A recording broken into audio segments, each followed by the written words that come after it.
자, 예고해드린 대로 애널리스트 코너는 유진투자증권 리서치센터 자동차 커버하고 있는 이재일 애널리스트입니다. 어서 오세요. 안녕하십니까. 네, 아다스가 맞아요? 에이다스가 맞아요? 시장에서는 보통 뭐라고 표현하죠? 보통 최근에는 에이다스라고 에이다스. 하는 것 같고요. 네. 제가 생각하기엔 아다스는 아마도 좀 일본 쪽 영향을 받은 아. 발음이 아닐까 이렇게 좀 생각이 됩니다. 정태현 팀장을 다시 불러야겠네요. 하여튼 뭐 그렇다는 우스갯소리를 하는 거고. 테슬라의 주가가 지금 12거래일 연속 상승하는 기염을 토하고 있는데 와 대단하네요. 일단 국내 쪽 먼저 보고 그 이야기 시간 되면 한번 여쭤볼게요. 국내 완성차 5개 업체들의 5월 판매가 전년 동월 대비 일제히 증가했다. 네, 보도가 나왔네요. 네. 부진했던 이 르노 자동차도 선방을 하고 있다고요? 네. 지금 뭐 자동차 회사들의 생산 판매가 올라오는 부분은 이젠 차량 반도체 수급차들 이슈가 해소가 됐기 때문이다라고 볼 수 있습니다. 작년에도 이제 굉장히 어려움을 겪었었다가 사실 제일 먼저 회복한 건 이제 현대기아차가 제일 빨리 회복을 했고요. 왜냐하면 아무래도 공방 관리가 가장 잘 되기 때문에 다른 업체에 대비해서 빨리 회복을 했고 그 외 기타 업체들 같은 경우에는 최근 들어와서 이제 생산이 회복이 되고 있습니다. 그래서 그 기저효과가 이제 나타나고 있는 거라고 볼 수 있고 정상화돼서 나오는 판매 생산량이다. 이렇게 볼 수 있을 것 같습니다. 네. 수출 실적도 그 선적 실적이 계속 좀 이렇게 올라오는 모양이죠. 네, 수출 빠르게 증가를 하고 있는데요. 현대기아차 같은 경우에는 재고가 지금 굉장히 부족한 상태이기 때문에 글로벌 시장에 재고를 좀 빠르게 공급을 해줘야 되는 이슈가 있습니다. 그래서 국내에서도 이제 소비자들이 많이 대기를 하고 있지만 또 해외 쪽으로도 많이 이제 수출 물량을 보내고 있고요. 특히 미국이나 이쪽 지역 같은 경우는 최근에 환율 조건도 굉장히 좋고 그리고 뭐 소비자들도 이제 고부가치 차량들을 중심으로 많이들 매수를 하기 때문에 그에 따라서 물량들이 또 북미 시장으로 집중되는 현상이 나타나고 있습니다. 자, 일단 수출 그러면 미국 뭐 특히 북미 시장 쪽 많이 얘기들 하는데 미국 시장 판매가 5월 달에는 어땠을까요? 현대차, 기아차 성장 회복이 두드러졌던.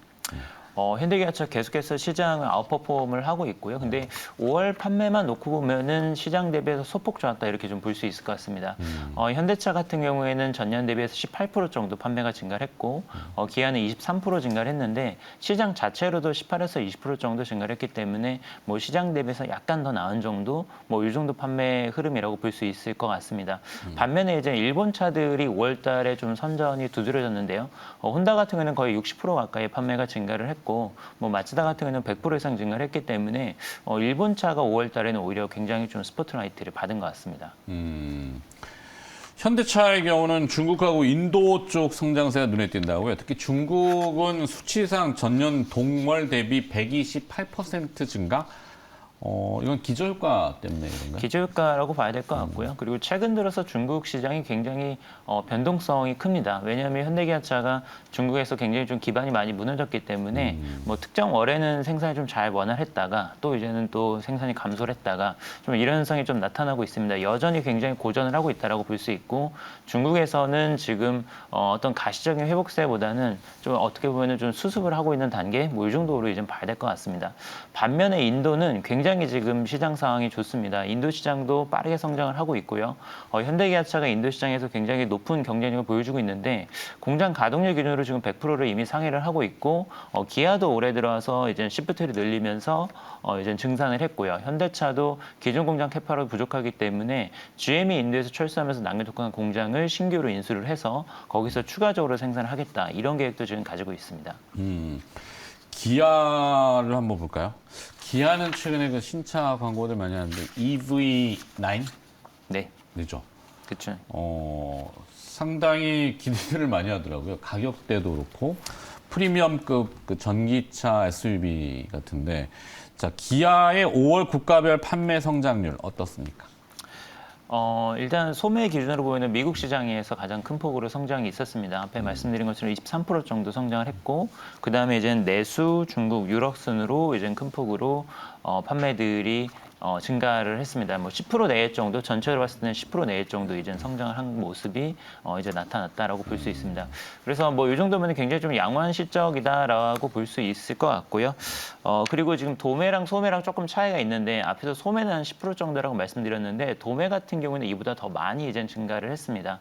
그래서 이제 도매 같은 경우는 미국도 30% 이상 증가를 했기 때문에 소매보다 도매가 좋다. 이 부분이 조금 더 특징적입니다.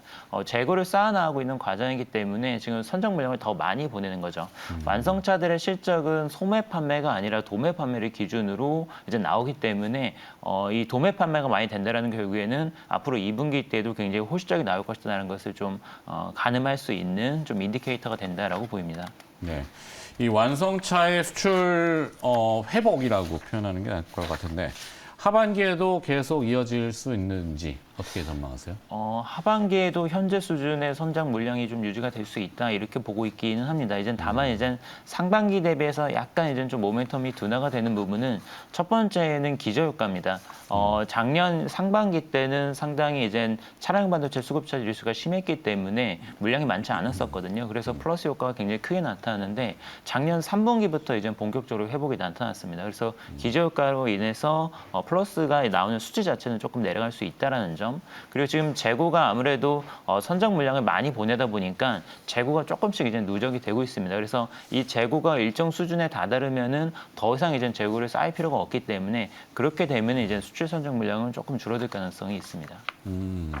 최근에 그 미국에서 이슈가 됐던 현대차, 기아차의 절도 챌린지 네. 그것 때문에 뭐 주가가 하루 확 또 떨어지기도 했는데 영향을 받기도 했는데 별 큰 영향은 아니겠죠? 근데 이게 뭐 그거 자체는 큰 영향은 없을 거다라고 생각을 하는 게 일단 뭐 아무래도 현대기아차가 타깃이 되기는 했지만 뭐 이게 현대기아차의 엄청난 과실 때문에 뭐 그런 일이 발생한다라기보다는 어떻게 보면 뭐 틱톡이라든지 이런 매체들을 통해서 그게 확산이 되다 보니까 좀 그런 측면이 있거든요. 네. 그래서 현대기아차의 어떤 평판이나 명성에 이제 마이너스가 되는 이벤트다라고 좀 생각을 하고 있지는 않고요. 이제 다만 이제 AS를 해줘야 되기 때문에 거기에서 이제 비용이 발생할 수는 있겠다. 뭐 이 정도 이벤트로 생각을 하고 있습니다. 네. 오히려 그 킥박스의 보안을 좀 더 강화할 수 있는 계기가 또 될 수도 있겠네요. 그렇습니다. 네. 자, 테슬라 얘기 안 여쭤볼 수 없죠. 12거래일 연속 상승, 뭐 최장 기간 상승 이렇게 표현하던데 국내 완성차 업체의 전기차 판매는 어떤 영향을 같이 동반해서 받나요? 이게 뭐? 뭐 일단 국내 완성차의 지금 전기차 판매를 좀 말씀을 드리면은 아무래도 IRA 영향이 일부 작용을 하고 있는 것 같습니다. 뭐 예를 들어서 기아 같은 경우는 올해 5월 달까지 누적 기준으로 봤었을 때 전기차 판매가 전년 대비해서 4% 정도 이제 감소를 했습니다. 그래서 이게 IRA 도입으로 인해서 아무래도 좀 미국 시장에서 판매가 좀 위축이 될 수밖에 없다. 요거에 좀 영향이 있는 것 같고요. 현대차 같은 경우는 전년 대비 큰 폭으로 증가를 했는데 아무래도 아이오닉 6를 이제 출시를 한 효과가 있었고요. 그리고 인도네시아라든지 이제 기타 이머징 시장에서도 아이오닉 5를 출시를 하면서 그 효과를 좀 톡톡히 누리고 있는 것 같습니다. 근데 다만 이제 전체적으로 봤었을 때 작년에 이제 그 EGMP 신차들을 처음 냈었을 때 어떤 그런 굉장히 이제 폭발적인 성장에서는 약간 좀 쿨다운되는 느낌이 좀 있다라고 이렇게 좀 봐야 될 것 같고요. 네. 그리고 앞에서 이제 테슬라 말씀을 하셨는데 테슬라가 이번에 좀 이제 주가가 좀 큰 폭으로 상승했던 배경에는 한 두 가지 정도 이슈가 있었던 것 같습니다. 첫 번째는 이제 미국 내에서 보조금 7,500달러를 다 받게 된 그 배터리 이제 그 이슈에서 좀 벗어나게 된 점, 요게 좀 작용을 했고 두 번째 같은 경우는 이제 전기차 충전 인프라가 통일이 됐죠. 네. 이제 GM하고 포드 그리고 테슬라가 인프라를 서로 공유를 하면서 동시에 이제 테슬라가 제안하는 NACS라고 하는 이제 충전 인프라로 우리도 가겠다 이렇게 좀 얘기를 하고 있는 상황입니다. 근데 기존의 글로벌 업체들은 사실 이 표준이 아니라 CCS라고 하는 표준을 사용해 왔기 때문에 앞으로 이제 미국 업체들이 이쪽으로 가게 되면 좀 따라갈 수밖에 없는 측면이 있거든요. 그래서 어떻게 보면은 이게 굉장히 자국 내에서도 어떤 그런 클러스터를 조성을 하고 그리고 어떤 카락터를 만들면서 해외 업체들 좀 견제하는 이런 움직임들이 좀 가시로 보이기 때문에 이런 부분들은 뭐 테슬라한테는 굉장히 호재이지만 어떻게 보면 수출하는 입장에서는 굉장히 좀 장벽이 새롭게 또 쌓이는 뭐 이런 느낌이 드는 것은 사실입니다. 네. 자, 현대차가 또 이제 그 뭔가 움직임이 해외 자본 7.8조를 리쇼어링으로 국내 전기차 투자에 본격화에 나서겠다고요. 네. 이건 어떤 내용이죠? 저도 이거는 기사를 통해서 좀 접한 내용인데요. 뭐 몇 가지 이슈가 있었던 것 같습니다. 이게 네. 해외 자회사로부터 배당을 받아서 국내로 들어오는 게 뭐 일상적으로 있는 일이기는 합니다. 일상적으로 있는 일이긴 한데 국내 쪽에서 이제 전기차 신규 투자 수요가 많다 보니까 그 신규 자금 수요를 대응하기 위해서 이번에 좀 큰 금액을 국내로 송금을 했다. 이렇게 좀 얘기가 되고 있는 것 같습니다. 네. 자, 최근에 또 현대모비스 전동화 공장에도 직접 다녀오셨다고요? 어땠는지 평가 좀 해주시죠. 굉장히 이제 공장이 원활하게 돌아가고 있는 거를 좀 확인을 할 수 있었습니다. 오. 초기에는 조금 시행착오가 있었거든요. 예를 들어서 뭐 구동 모터 같은 게 약간 좀 딜레이가 된다라든지 뭐 이런 것들이 좀 발생을 했었는데 지금 굉장히 이제 좀 완성도가 많이 올라온 거를 확인을 했고 자동화에도 이제 굉장히 높았습니다. 이제 이런 부분들이 이제 좀 긍정적인데 이제 조금 이제 아쉬웠던 점은 지금 현대모비스의 전동화 부분의 수익성이 아직까지는 좀 잘 안 나오고 있는 상황이기 때문에 앞으로 좀 어떻게 이걸 개선할 거나 이 부분에 있어서는 사실 기술적으로 어떤 뭐 큰 돌파가 있다기보다는 좀 물량이 좀 많이 늘어나고 약간 QE 효과에 좀 많이 이제 의존할 수밖에 없다라는 점은 약간 좀 아쉬운 점이었던 것 같습니다. 네. 네. 전동화 공장이라는 건 결국엔 공장 자동화. 전기차 모터라든지 네. 아니면은 이제 배터리 팩 조립 라인이라든지 뭐 이런 것들 전기차 관련된 부품들을 생산하는 공장이 전동화 공장입니다. 그쪽에 전동화. 네. 뭐 어쨌거나 인력이 좀 최소 투여가 되고 뭐 하여튼 그런 쪽이겠죠, 아무래도. 그렇죠. 네. 현대모비스 전동화 공장과 관련해서 국내 중소형 부품 밸류체인은 수혜가 좀 가능합니까? 그럼? 지금 현대모비스가 이런 전동화 부품들을 사실 거의 다 이제 아웃소싱을 주고 있습니다. 이제 자체적으로 생산하는 부분도 있긴 있는데 굉장히 핵심적인 부분까지도 이제 아웃소싱을 해가지고 지금 양산이 되고 있기 때문에 국내 중소형 부품사들이 여기서 거의 다 이제 또 많이들 이제 그 수혜를 볼 수 있을 것 같습니다. 뭐 아시다시피 뭐 지금 신규로 이제 배터리 팩이라든지 뭐 이쪽으로 수혜를 받는 업체들이 많기 때문에 뭐 수혜주도 많다 좀 이렇게 판단이 됩니다. 네. 자, 그러면 이제 좀 정리를 해야 되는데 하반기에 접어들고 있지 않습니까? 자동차주와 부품주에 대한 투자 전략과 그중에 또 이제 선택적으로 필터링을 좀 해서 피킹해 주신다면. 알겠습니다. 뭐 일단 전반적으로 이제 상반기 대비해서 하반기는 경쟁 강도는 조금 높아질 걸로 예상이 됩니다. 뭐 앞서 말씀드린 것처럼 지금 계속해서 좀 출고를 많이 하고 있는 상황이기 때문에 재고도 어느 정도 이제 점차 이제 누적이 되고 있고요. 그리고 재고가 어느 정도 일정 수준으로 올라가면은 더 이상 이제 초과 생산을 할 필요가 없기 때문에 이제 도매 출고도 이제 좀 슬로우다운 될 수밖에 없는 좀 이런 이슈들이 있습니다. 그래서 전체적으로 이제 상반기보다는 좀 어려운 환경이 될 것이다.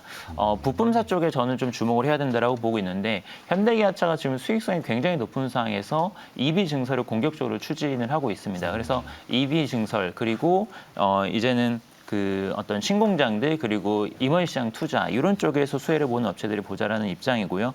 여기에서 이제 종목을 말씀드리면은 만도, 서현이아, 화신, SL 이런 종목들을 눈여겨 보자 이렇게 추천해 드립니다. 네. 그 현대차의 그 전기차 표준 EGMP인가? 네, EGMP. EGMP 맞죠? 네. 네. 그래서 그쪽을 좀 많이 공부를 해서 기사를 좀 찾아보고 하면은 밸류체인들이나 뭐 연결된 산업들이 좀 더 나오겠군요. 유진투자증권 리서치센터 자동차 커버하고 있는 이재일 애널리스트가 수고를 또 해주셨습니다. 고맙습니다. 네, 감사합니다.